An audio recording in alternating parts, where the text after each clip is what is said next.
ஒட்டுமொத்தமான தாவேக்காவுடைய கொள்கை கோட்பாடு அவர் சொல்லப்படுது பிறப்புக்கும் எல்லா உயிருக்கும். சரி, பிறப்புக்கும் எல்லா உயிருக்கும் சொல்றீங்களே, ஒருத்தர் வெட்டி கொலை செய்யப்பட்டிருக்காரு தூத்துக்குடி மாவட்டம் ஆறுமுக மங்கலத்துல கவின்குமார், அதற்கு ஏன் தமிழக வெற்றி ஒரு அறிக்கை வெளியிடல? அபிஷியலா தமிழக வெற்றி கழகம் சார்பா வந்து ஆதவர்ஜன் அவர்கள் அறிக்கை விட்டார். அதெல்லாம் இவன் கணக்கில் எடுத்துக்க மாட்டான். விஜய் அவர்களே ஸ்ட்ரைட்டா வந்து தமிழக வெற்றி கழகத்தை விஜய் அவர்கள் தான் இவனுக்கு சொல்லணும்.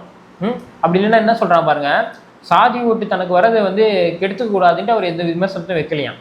இவனுங்க இந்த நெரட்டிவை தான் வந்து நல்லா கவனிச்சுக்கோங்க மக்களே. இதே நெரட்டிவை தான் விஜயகாந்துக்கும் இவனுங்க வச்சானுங்க. விஜயகாந்த் ஆட்சிக்கு வந்தா தன் சாதிக்கு மட்டும் தான் நல்லது பண்ணுவார்னு சொல்லி ஒரு பொய்யான வதந்தியை இவனுங்க வந்து பொதுமக்களிடம் பரவ விட்டானுங்க.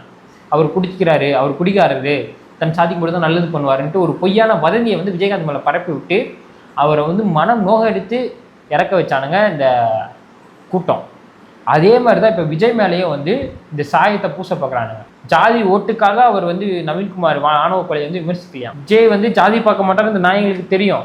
அதனாலும் இவர் ஓட்டுக்காக விமர்சிக்கல அப்படின்னு சொல்றாங்க. பார்த்தீங்களா, இது எவ்வளோ கேடு கெட்ட கேவலமான தரம். இதே விமர்சனத்தை தான் விஜயகாந்த் மேலே இந்த நாயங்க வச்சானுங்க. விஜயகாந்த் நல்ல கண்ணு கால் கட்ட மயிருக்கு சமமானா அப்படின்னு சொல்லி விஜயகாந்த் விமர்சித்து சீமான் தான். இவங்க பார்த்தீங்க, ரொம்ப நல்லவனை வச்சு இன்னொரு நல்லவனை விமர்சிக்கலாம் ஈஸியா அப்படின்னு சொல்லி எவ்வளவு ட்ரிக்கா உட்காந்து யோசிச்சு விமர்சிக்கிறாங்க பத்தியா விஜயகாந்த.